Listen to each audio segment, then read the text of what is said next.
全新的 Xperia One 可说是 Sony 集大成的一代机种，采用首款 4K HDR OLED 萤幕，在萤幕上与 Sony 专业显示器 Master Monitor 团队合作，音效跟 Sony Pictures Entertainment 团队合作，相机更是整合了 Sony Alpha 相机部门以及 Sony 好莱坞电影摄影设备团队 Cinelta， 应该不难看到 Sony Mobile 从娱乐变专业的野心。从2018年的 Xperia XZ2 开始，就能看到 Sony 不断整合旗下业务，让各种黑科技都能在 Xperia 上看到。而作为 Sony Mobile 全新世代的 Xperia One， 则是能够看到 Sony 将更多黑科技整合，让黑科技不再只是黑科技，结合 Sony 自家集团资源，让黑科技针对实际需求转化成真正实用的专业级设备。究竟集 Sony 各方优势的 Xperia One 是否足够撑起全新世代的 Xperia？ 就让我们一起来看看吧。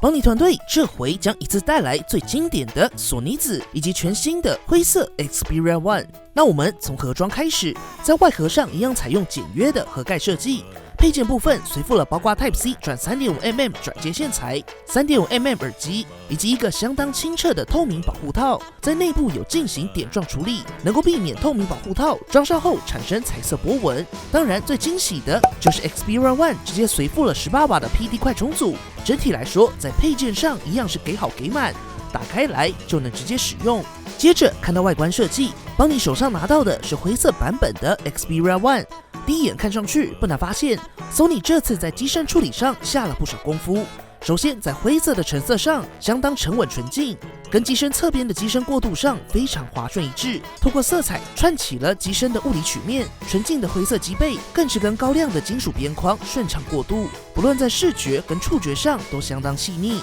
而大家最期待的索尼子在成色上跟纯净的灰有所不同，透过机背的上色涂层，紫色版本会随着不同角度呈现不同亮度的变化，在色彩上更像是紫偏蓝。虽然都是纯色机背，但还是不得不佩服 Sony 在成色上确实有一套。作为新世代的 Xperia One 当然也大大满足了大家的期待。索尼子方正设计，机侧实体指纹全数回归，在机身强度上采用金属中框，也诚意的搭配前后双面康宁第6代大猩猩玻璃，一样有 IP65、IP68 防水防尘，完整继承了 Xperia 的 DNA。而在机身配置上，顶部有麦克风，以及一样可以用手就拔出来的双 SIM 双 4G 或是 SIM 加 microSD 的3选2卡槽。不过你发现了吗？这次帮你把卡槽拔出来后，居然没有重新开机，插进去还是没有重新开机。正当邦尼感动的以为 Xperia One 终于能够热插拔的时候，邦尼放入了一张 SIM 卡，插入，还是重开机了。不过经过邦尼测试发现，这次 Sony 重新调整了使用逻辑，拔出时不重开，只有在插入 SIM 卡主要读取电信设定档时才会重新开机。这点也算是在确保功能正常跟使用者方便性上取得相对平衡。好啦，我们继续看回机身配置。左侧除了3个隐藏天线外，空无一物，所有按钮都集中在右侧，由上到下分别是隐藏天线、音量按钮，以及右手用大拇指，左手用食指或中指，相当直觉的侧边实体指纹辨识，采用高光高亮的反射面，更是让侧框点缀了不少。接着是电源按钮以及 Xperia 必备的实体快门，底部部分由左到右分别是隐藏天线、麦克风、支援 USB 3.1 的 Type-C 传输接孔，以及双喇叭之一的底部喇叭。整体来说 Xperia One 继承了 Sony Xperia 一路以来的 ID 设计，最让邦尼有感的就是在机身边缘的过渡上，不论是视觉跟触觉都相当顺畅，更不会有机背、机框跟正面萤幕是3个世界的破碎感。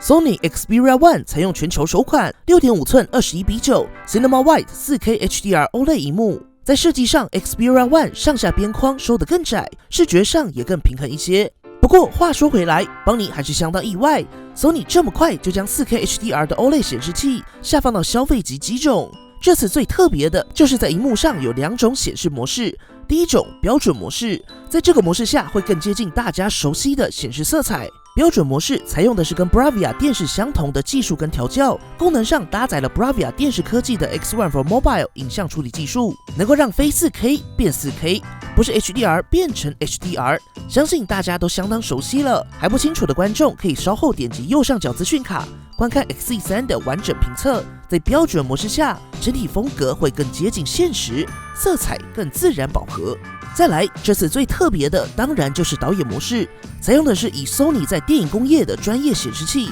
Master Monitor 作为基础进行调教。那这有什么不同呢？以电影工业为例，在专业影像制作的时候，制作团队会有一个统一标准的专业显示器，作为拍摄现场或是后期制作时的画面调整依据。这个显示器就是 Sony 提供给专业使用者的解决方案 Master Monitor。因为导演透过这个荧幕调整画面，所以在这个荧幕上面看到的才是导演真正想要呈现的画面风格跟色彩。换到我们手机上看到的，就算是好看的画面，可能又跟导演想呈现的有所偏差。而 Xperia One 的导演模式就是采用 Master Monitor 为基础进行调教，在荧幕性能上更是支援100% DCI-P3、BT2020 以及 D65 的人工日光显色技术。邦尼在发表会现场用肉眼看 Xperia One 跟上百万的 Master Monitor， 在画面风格跟成色上真的相当接近，虽然画面细节跟明暗部动态对比，仔细看还是有所差异。不过别忘了哦 ，Xperia One 跟 Master Monitor 价钱可是几万跟几百万的差距，所以简单来说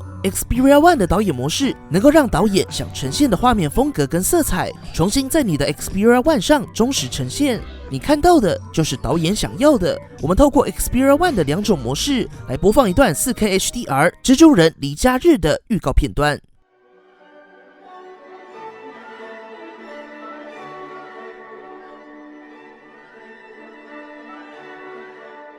其实不难看到，在标准模式下，在显色跟色彩饱和上会更高一些，色彩也会更明亮通透。而在导演模式下，采用的日光白，在户外场景中，人的肤色更自然真实，在明暗细节的处理上也更为细腻，场景风格上也多了些真实感。除此之外，这次 Xperia One 也跟 Netflix 合作，在观看时就可以自动转换导演模式，享受导演想呈现的影像效果。除了自己跟自己比，邦尼也找来了 Sony 自家前代机种 Pixel 3、P30 Pro 以及 Galaxy S10 Plus 进行萤幕对比。我们一个一个来说，先看 Xperia One 跟自家上一代机种，可以看到 Xperia One 在 RGB 显色上都更加平衡，在蓝色跟绿色场景下，相比起前代机种都更为饱和自然。接着看到细节 ，Pixel 3跟 P30 Pro 基本上在 4K OLED 之下没什么比较价值。我们直接来看 Xperia One 的 4K。Sony 家前代的 2K OLED 机种以及 S10 Plus 2K 比较，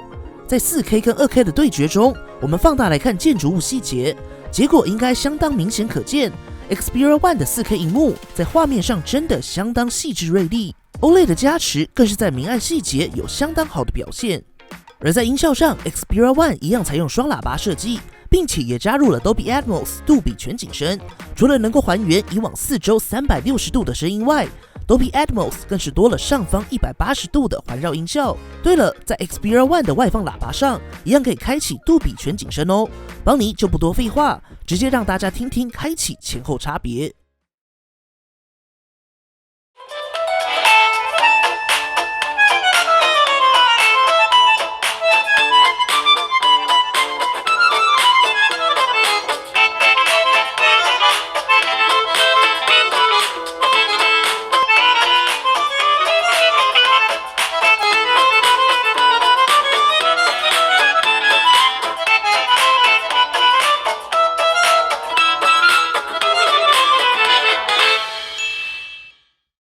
应该不用帮你多说吧，差异非常明显，打开就对了。在荧幕上 ，Sony 跟自家专业显示器 Master Monitor 团队合作，而 Sony DNA 中相当重要的音效当然也不能少。Xperia One 找来 Sony Pictures Entertainment 合作，在外放效果上跟今年各家旗舰相比，双喇叭就赢一半，整体听起来绝对是前段班。而 DSEE-HX 无线连接的 LDAC、ATPX HD 一个都不能少。搭配自家的1000XM3，爽感还是相当高。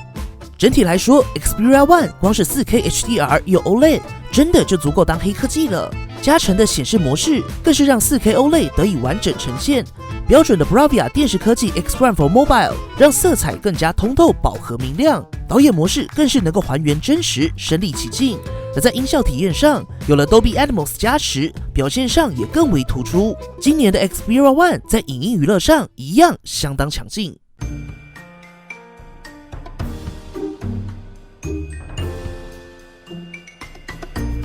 接下来看大家最期待的相机，这次你要什么 ，Sony 一次都给你。Xperia One 搭载3镜头模组，由上到下分别是 26mm f1.6 1200万画素 Exmor RS 内建记忆体感光元件主镜头，一样采用 Sony 直径，大家敲碗许久的 OIS 这次也有。在录影上更是支援 OIS 加 EIS 的 Optical Steady Shot， 而在对焦上 Xperia One 采用的双光电2极管对焦技术，实际上这是 Dual Pixel 相位对焦。接着是 52mm f2.4 1200万画素的长焦镜头，一样支援 OIS， 录影时一样有 Optical Steady Shot。最后一颗则是 16mm 1200万画素130度超广角镜头。那我们就直接进入实拍环节吧。我们先来看第一组样张，首先来看主镜头成像，在大背光环境下的 HDR 效果上，3支表现差异不大。不过值得注意的是，即使在大背光加上灰色镜面建筑物这种容易造成白平衡失常的场景下 ，Xperia One 在色彩还原跟白平衡上还是相对稳定。P30 Pro 跟 X Max 白平衡偏冷 ，P30 Pro 在风格化上也更为强烈。接着来看2倍长焦镜头，先看到 Xperia One 在解析力跟 HDR 表现上依旧相当不错，可以看到数位变焦的 P30 Pro 在2倍下 HDR 偏弱的问题。P30 Pro 为了抑制大面积的高光，在前景的背光 HDR 上表现会比较弱势。接着看到广角，这次 Sony 16mm 的130度超广角镜头，一样可以选择是否开启变形校正。开启后可以看到，在建筑物变形上都有修正回来。而看回 Xperia One 的3组样张，想必大家都发现了 ，Xperia One 的3组镜头在表现跟调校上相当一致，不会有3颗镜头3种风格的状况发生。我们再看一组，可以看到 Xperia One 这次在色彩还原表现上真的相当稳定。而放大到后方建筑物细节，可以看到 Xperia One 即使在大背光的 HDR 修正后，在细节保留上还是相当优势，在涂抹感上也是3者中表现相对优异。接下来几组样张跟先前结果基本一致，帮你也再提供更多 Xperia One 的日拍样张给大家参考。这次 Xperia One 在夜拍上还是相当强势。来看第一组样张，可以看到 Xperia One 在整体曝光上最为充足，不过在夜间 HDR 算法上还有提升空间。虽然在高光抑制上表现不是最强势，但放大来看，左下暗部的细节保留，华为基本上已经完全糊掉了。10S Max 虽然也是暗暗的，但至少还是看得到玻璃的细节，而 Xperia One 不论在曝光跟细节保留上都是最好。这次 Xperia One 也采用了 RAW 档降噪技术，简单来说 ，Xperia One 会在照片压缩前就进行降噪，可以明显感受到 Xperia One 在这次暗部处理上，除了更明亮外，解析力跟噪点控制表现都相当优秀。实际效果相信邦尼不用多说，结果相当明显。然后大家一定很好奇，那 P30 Pro 开启夜景模式呢？所以邦尼也用 P30 Pro 开启夜景模式后再拍一张。先来看整体差异不大，接着来看右下亮部，在开启夜景模式后，高光抑制也相对变弱了。再来看到左下暗部明显变好了，不过跟 Xperia One 相比，还是 Xperia One 更为优势。接着来看下一组，放大到中央的高光区域，可以看到 Xperia One 在夜间高光抑制上实际表现还是不错，而 P30 Pro 一样是老问题，在 HDR 高光抑制偏弱的问题依旧存在。整体来说 ，Xperia One 虽然在夜间 HDR 的高光抑制上表现已经相当不错，但还是有提升空间。不过以整体看来 ，Xperia One 夜拍上还是相当优势，邦尼也提供更多样张让大家参考咯。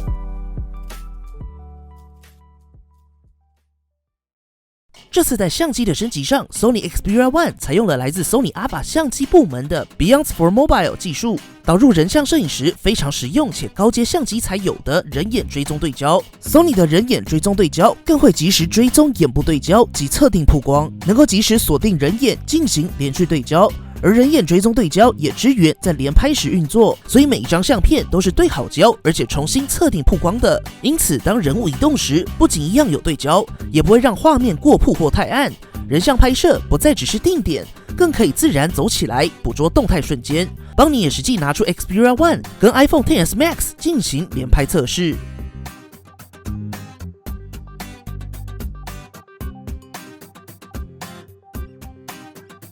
可以看到，在邦尼实拍的画面中，前面直线往前的样张 Xperia One 基本上都是清晰的，而大幅度的左右移动，虽然中间快速的部分还是模糊，但在速度变慢后，则是很快的又对上了。值得一提的是，每秒10张的连拍速度，也可以让 Xperia One 在成功率上更为提升。在录影上 ，Sony Xperia One 采用全新的 Optical Steady Shot、OIS 加 EIS 混合式防手震，也让 Xperia One 在录影防手震表现非常强劲。观众也能透过随时按暂停，感受 Xperia One 在每个瞬间都清晰不模糊的效果。大家可以从画面中看到，实际在防守阵上 XS Max 跟 Xperia One 两支表现都相当不错。不过这次 Xperia One 的 Optical Steady Shot 差异则是在我们同时暂停两边的影片，可以看到在下坡以及上坡片段中，不论邦尼怎么暂停 ，Xperia One 在大部分情况下画面更清晰，也可以清楚看到鲤鱼的脸。XS Max 在同样描述下，则容易出现模糊的状况。邦尼也再播一次，让大家自己暂停，一起看看 Xperia One 是否更清晰喽。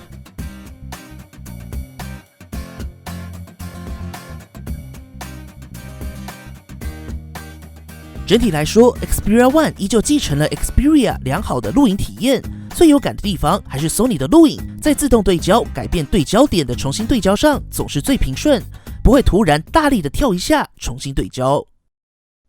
而这一次 Sony Xperia One 在录影上也跟自家的好莱坞专业影像设备团队 Cinelta 共同开发出一套 Xperia One 专属的 Cinema Pro 录影界面。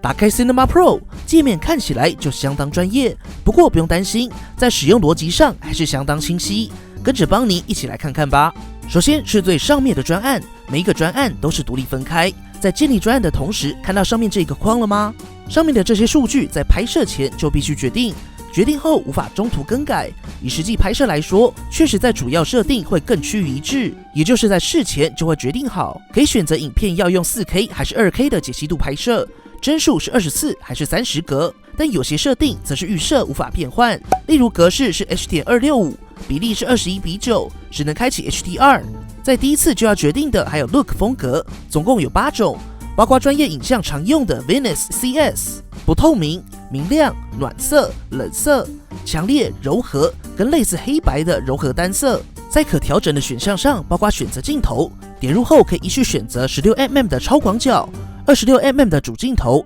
以及52mm 的2倍长焦镜头。而邦尼最有感的莫过于 Xperia One 虽然拥有3镜头，但是在画面调教风格上相当一致，即使切换不同镜头进行不同片段拍摄，也不会有3颗镜头拍起来像是3个世界的状况发生。以影像创作者角度来说，画面连贯性真的相当重要，真的做得非常好。而右上角的稳定器则是可以开关防手震，如果是一些刻意需要自然震动的镜头，就可以选择关闭。其他可调选项包括 ISO、白平衡跟快门速度。而在对焦选项上可以手动调焦，并且提供对焦定位箭头，在拍摄前就先设定好停在哪里，也能降低实际拍摄时出错几率。邦尼觉得最棒的是，在所有档案中会依照每个专案不同有独立的档案序号，这点对于拍摄现场跟后期制作来说会更加方便。最后，邦尼也使用 Cinema Pro 拍了一部小短片，一起来看看吧。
在体验 Cinema Pro 最喜欢的地方，还是相当滑顺且细腻的手动调焦过程，自动控制对焦主体跟变换速度，在效果上真的有拿着相机调整对焦环的感觉。不过在对焦上，因为少了例如峰值对焦这类辅助对焦的功能，在手动对焦上还是会怕怕的，但整体来说还是相当够用。再加上 Xperia One 够大的萤幕，稍微弥补了这个不安。另一个需要注意的，则是当专案结束后，是无法再次进入专案，只能再开一个新的。不过这样也对啦，通常整部片的风格会更偏向一致进行取材，如果有特殊需求，就另外再说喽。不过邦尼还是必须说 ，Cinema Pro 更偏向于有计划性跟拍摄后会再次后制的拍摄内容。毕竟单一的影像大多是没意义的小片段，经过后制编辑后，才能够有组织的说出你的故事。不过最重要的是，作为一个影像创作者，Xperia One 在录影性能上真的相当优秀，这点就说明着 Xperia One 拥有更大的后置空间。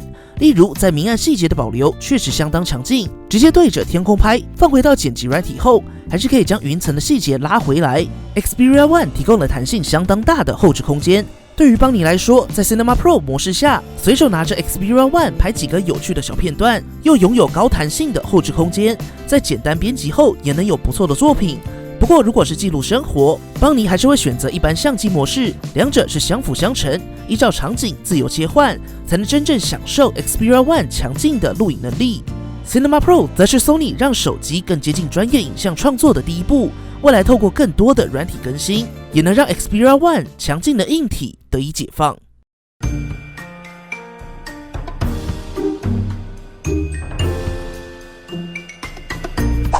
效能部分 ，Sony Xperia One 搭载最新的 Qualcomm Snapdragon 855处理器，加 6GB 的 RAM 以及 128GB 的 ROM， 安兔兔跑分来到362261分。值得一提的是 ，Xperia One 在 AI 兔兔中拿下了191021分，表现上真的相当强劲。简易跑分数据可以参考以下表格，更完整的内容一样可以到 Xpony.com 浏览到完整测试结果。在效能上，想必邦尼不用多说，7奈米制成的 Snapdragon 855在今年的各项表现都相当优秀，应付几乎所有主流游戏都没问题。不过特别介绍一下 Sony Xperia One 这次加入了游戏增强器，在开启游戏后可以选择游戏模式，是效能优先或是电池电量优先。大型 3D 手游选高效能，不过如果只是玩玩小游戏，就选择电量优先吧。同时也可以开启勿扰、停用侧边感应、锁定工具列等等。值得一提的是，游戏增强器有个搜寻功能，能够以悬浮视窗的方式，同时搜寻当前游戏的 YouTube 影片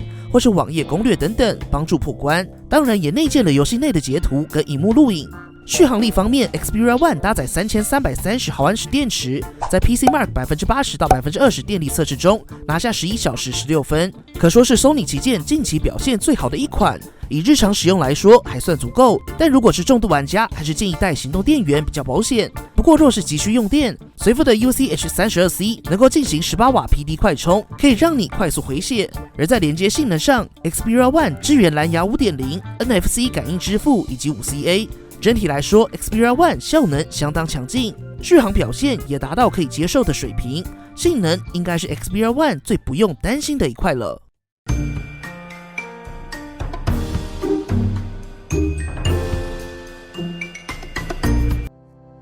Sony Xperia One 是一款整合了专业影像、专业录影的旗舰机种。对邦尼来说 ，Xperia One 确实让手机有了更多可能、更多想象空间。Sony Xperia 一直都不乏强劲的硬体，但在 Xperia One 上 ，Sony 让黑科技不再只是黑科技。以萤幕来说，搭载相当强劲的 4K HDR OLED 萤幕，再配合上标准模式 Bravia 电视科技的 X1 for Mobile 以及导演模式解放硬体，一直都相当强劲的录影，透过 Cinema Pro 让操作、可玩性跟后期制作都更贴近影像创作者，不再让创作者自己想办法。而是由 Sony 整合旗下专业团队，由 Sony 打造最符合 Xperia 的专业录影模式，就是为用户多想一点，才让 Xperia 从里到外都散发出不同以往的迷人气息。希望全新的 Sony Xperia 世代能够整合更多黑科技，整合更多 Sony。在 Xperia One 上，邦尼深刻感受到 Sony 带回的感动。老实说 ，XZ 世代到 Xperia One 是邦尼觉得 Sony 集团改变最多的一个世代。